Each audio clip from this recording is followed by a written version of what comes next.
3, 2, 1.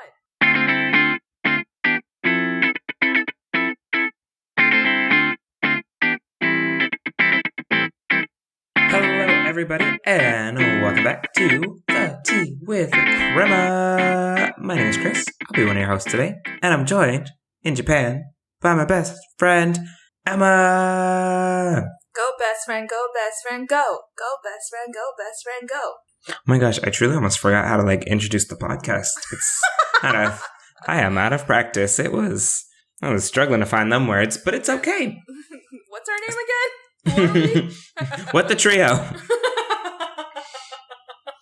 It'd be like that. Oh my gosh, well now we're back. And today will be a more off the cuff, less edited episode again, continuing with our new sub-series episode type. I don't know what you want to call it, but we live in our best lives out here, doing what we got to do to make it work. So before we get started with our episode, you know we got to have our tea check-in. So Emma, did you bring a tea today? I did. I'm so proud of myself. So, fun fact, if you didn't already know this, but Japan is known for its vending machines. They literally have them on every corner.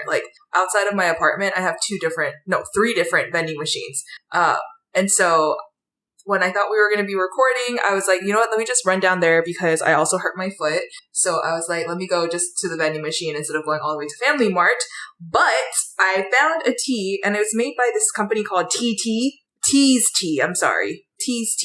And it said tea on it, so I was hoping it was tea. I translated it. It says orange tea. So I'm drinking some iced orange tea right now, and it's pretty delightful. What are you drinking today, Chris?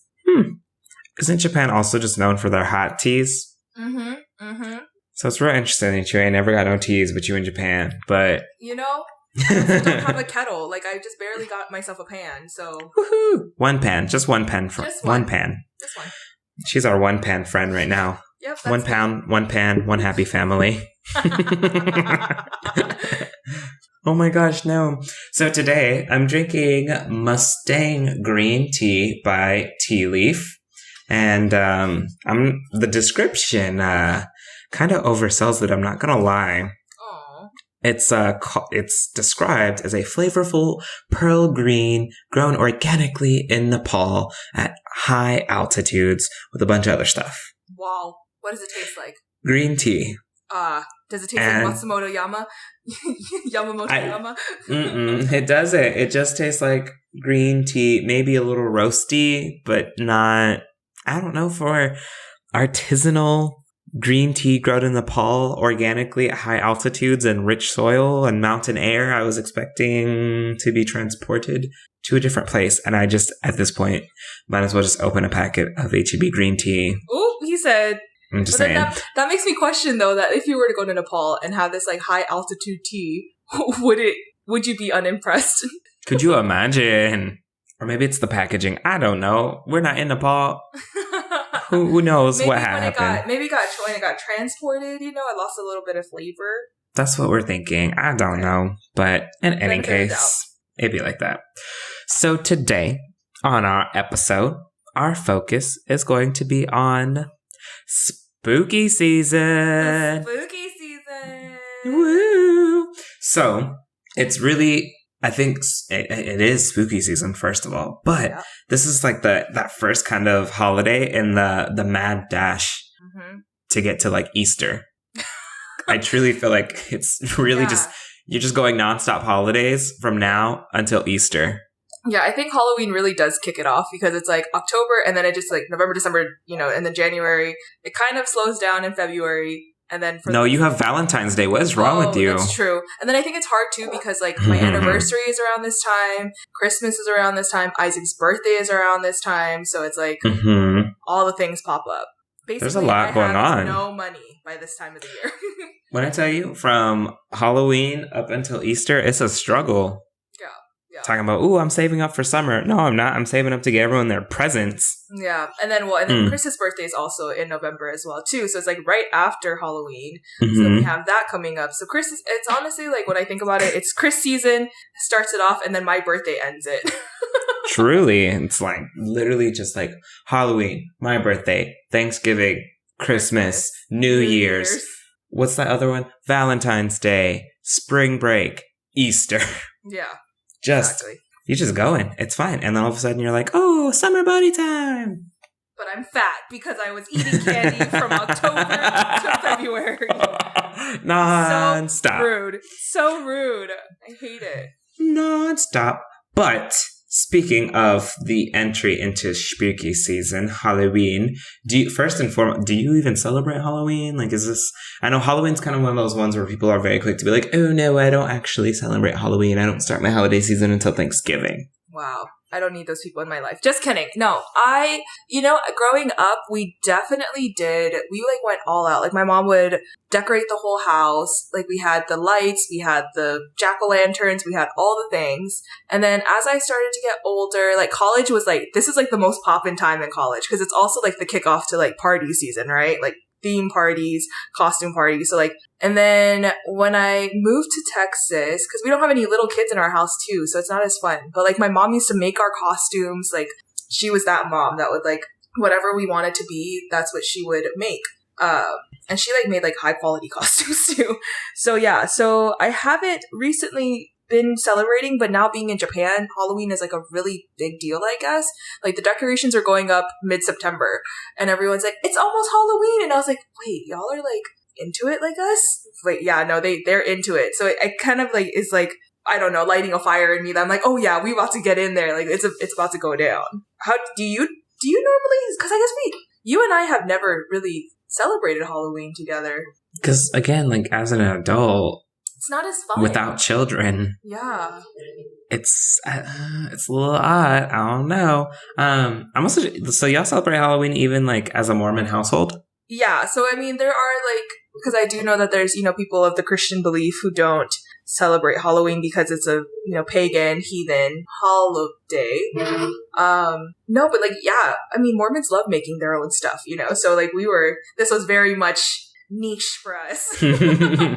Real crafty. But yeah, we would have Halloween parties with all of our Mormon friends. So yeah, I didn't realize that wasn't a thing until I later went to a Baptist school and they didn't call it. I feel they didn't call it Halloween. They called it something else. But yeah, All Hallows Eve. Possibly. But it's the only other one that I know of. Right. So yeah. So yes, as Mormons, we did do it. Was that the Mormon way to do it? I don't know. I can't tell you if we were model Mormons or not. We'll never know. I don't know. Never know. I can't confirm. Shoot. But did you guys celebrate? No idea. I think growing up, we were more often the hander-outers of the candy. And I don't know. I feel it was because costumes were never in the budget, but yeah, I think that was part of it. Kids, 3 kids to clothe who were within very similar age groups of each other. So those Halloween costumes add up, man. Yeah, absolutely. And then I think also my mom was really skeptical of Halloween candy because I feel I don't know what it was like in Hawaii or in California, but I feel there was definitely a time in the early 2000s where everyone was people are putting the drugs and the razor blades in your candy, so you can't just eat it. They're putting the drugs in the candy. And so I know my mom, I think, was more adamant about she would just rather buy us the safe candy than, kind of risk it for the biscuit out there trick-or-treating for it. Yeah. But as a kid, you don't know. You're just it's fine. We'll be okay. It's candy. I want to go out and dress up in a costume. So I think all in all, I've been trick-or-treating maybe once or twice ever. What? Mm-hmm.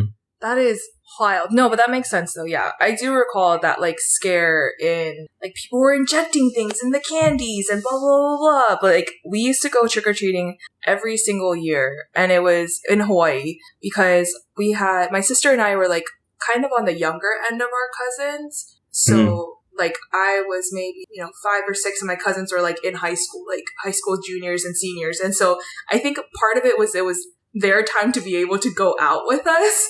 And so they could get the candy. So they would take us. So we would drive an hour to go to my aunt's house on the North Shore.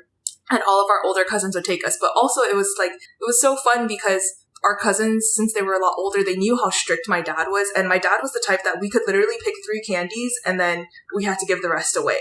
So like we would go trick-or-treating, and like as we were going, like my cousins would be like, okay, like you know the deal. So they would let us eat as much candy as we wanted on our way back. So by the time we got back, my dad was like, take 3 candies. We were so candied out. We were like, okay, yeah, like I'm over this, you know? And so it was like one of those things where it was just really fun, and it was a really nice tradition because like our cousins would take us, like my cousins were like so large in comparison to me, so you know they would like put me on their shoulders and we'd go around and trick-or-treat and stuff like that. But then once they like grew up and like went to college and left on their mission and all this stuff, you know, then it started to kind of like die down. And so then we started going with our friends, but still the same thing. Like my dad would only ever let us take home 3 candies. And I'm not telling y'all that these were like big candies. Like these were like the Halloween size candies. So we got to take home 3 of them because also my dad is like a huge proponent for dental health.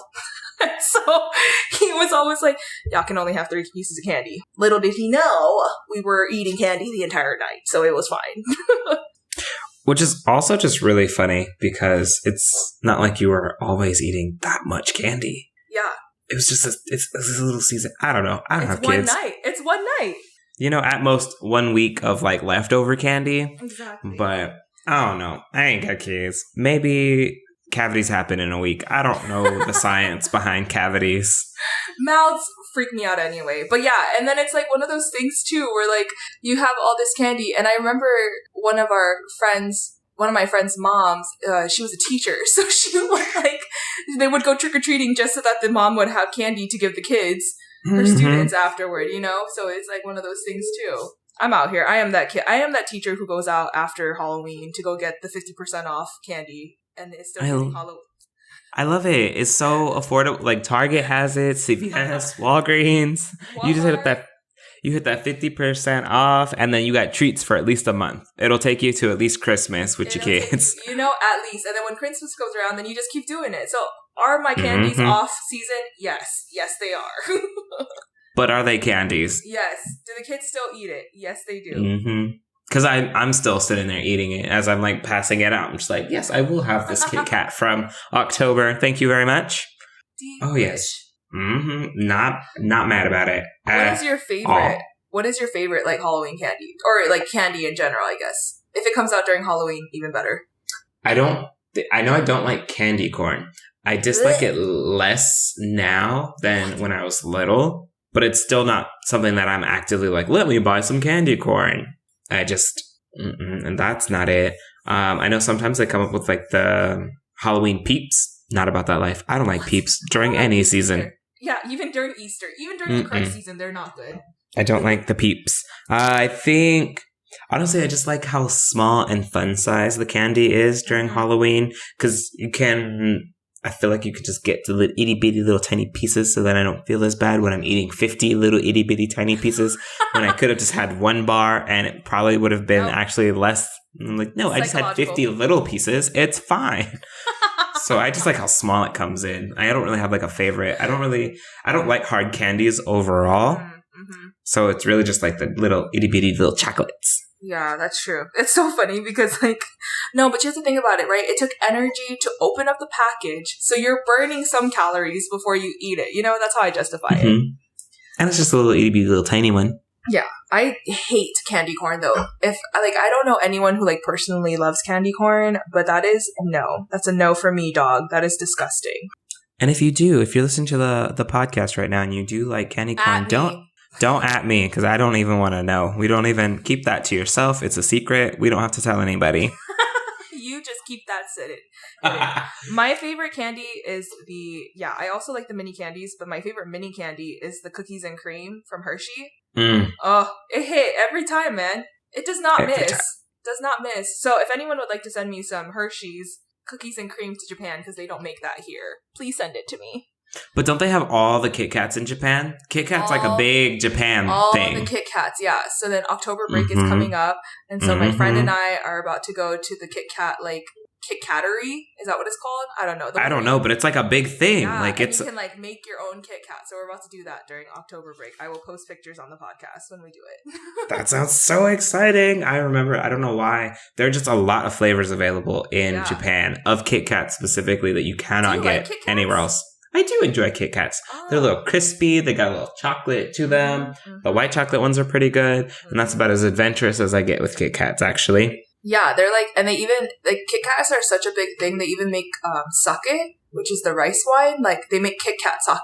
I haven't tried it because Kit Kat's not my favorite chocolate. Like, I'll eat it to just say, like, oh, I tried it. But they make, like, matcha flavor, and then they're also seasonal. So yesterday, one of my kids gave me it was like an apple cinnamon cider Kit Kat, and I was like, oh, okay, thanks. It was really good. It was a white chocolate one. But I was like, oh, I haven't seen this before. And they're like, yeah, it's a fall season. And I was like, oh my gosh, even the seasons have different Kit Kats. Oh my gosh. Okay. Interesting. That's real. They do it up in there. Mm-hmm.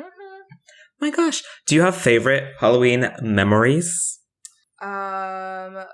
Like and I know you said like the general, like we as a family and cousins would go and do these things, but is there like one or two Halloweens where you're like, ooh, this Halloween. This was the one. I think I have one from childhood and I have one from adulthood. So when I was a kid, there was one year that I dressed up as Mulan. Because as all good Asian girls did. And I'm just kidding, not good Asian girls. Just like all of us who were Asian finally had a princess.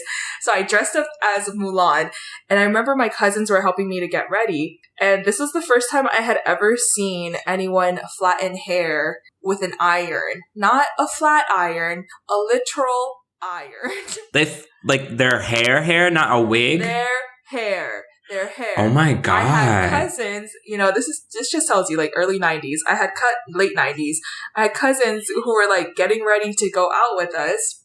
And they were, like, laying on the bed with the iron, ironing their hair. I mean, it came out very flat. They all have very, like, tight, probably, like, 3B, 3C hair. Like, very, very kinky, curly hair. And they were out here with the iron. I just remember that. But that's not the part I remember. I mean, I distinctly remember that. But I remember that they put lipstick on me. And as soon as they put the lipstick on me, I went outside and my dad was like, take that off! So they got in trouble for doing that. And then they also came out with their flat iron hair. Truly ironed hair. It was just ironed hair. It was just a mess. It was all a mess. They got in trouble for putting the makeup on me. It was a whole mess. So that's just, like, really memorable to me. Then, we had a good time. And then my favorite, like, adulthood memory was that there was one year where, I think it was probably my sophomore year. Yeah. So myself and my friend, I wanted to do, like, a couple's costume with her. And I was like, we could be Ellen and Portia. And this was before they were canceled now, everyone.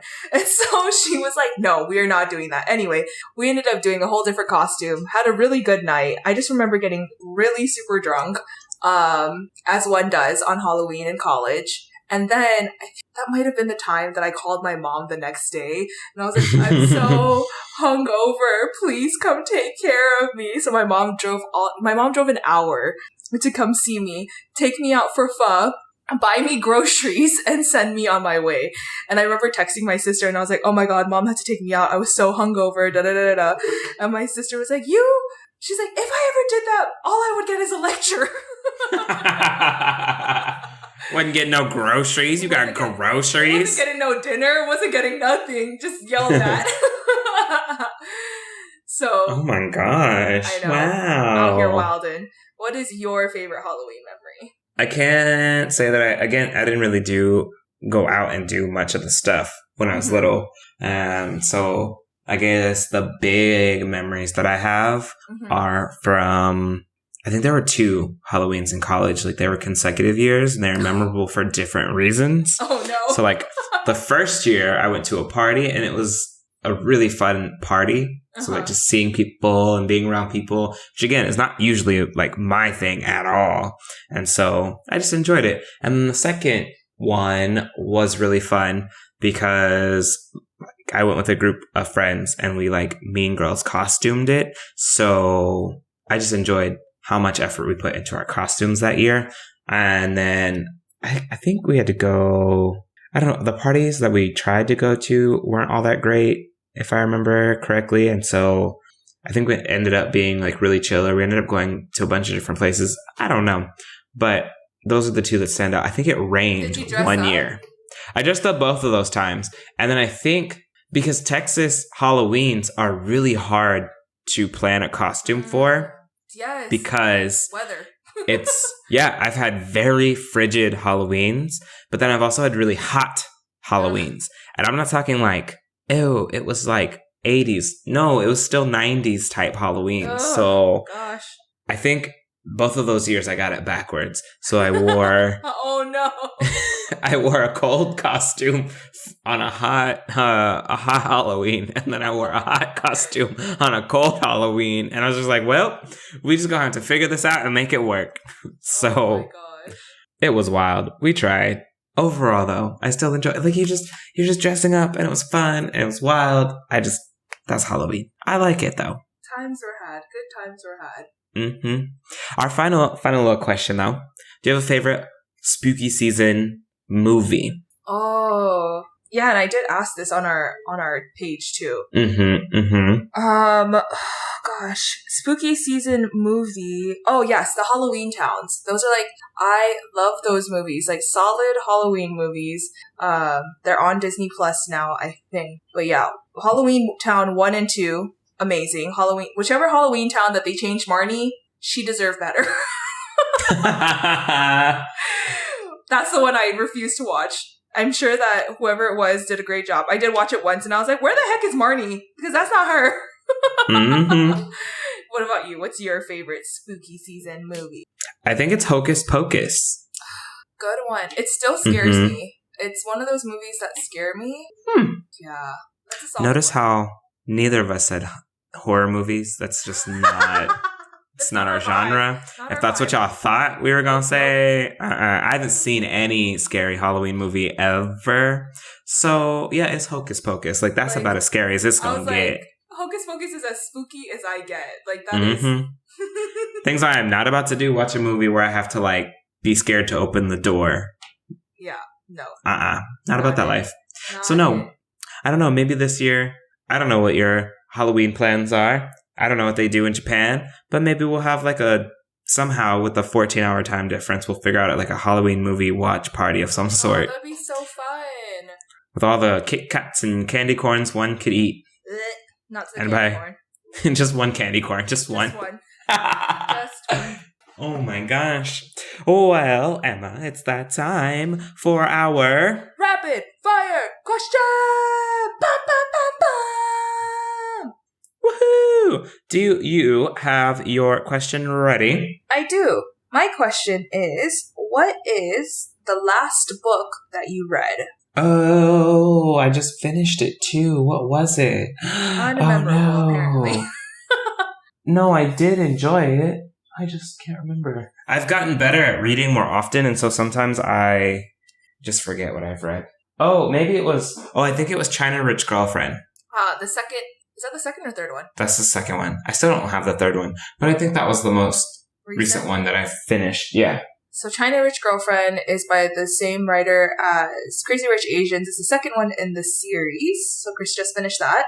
I just finished 2 books, actually, and they were like within days of each other. I had been forcing myself to read Felix Ever After, and once I got through it, it was such a good read. So Felix Ever After by Case and Calendar was a really great book. And then the second book that I finished was Crying in H Mart, not Kmart. Crying in H Mart. And that was by Michelle Zauner is the last name. So yeah, really solid books. What's your question today? I have my question about how would you describe your ideal decorative style? Like no money constraints. No money constraints. Like you about to just decorate it up. Living now, my best life. We're not making structural changes. I'm like decor. I think that I am very much so of like, I don't know, I just like really like cozy, bohemian type.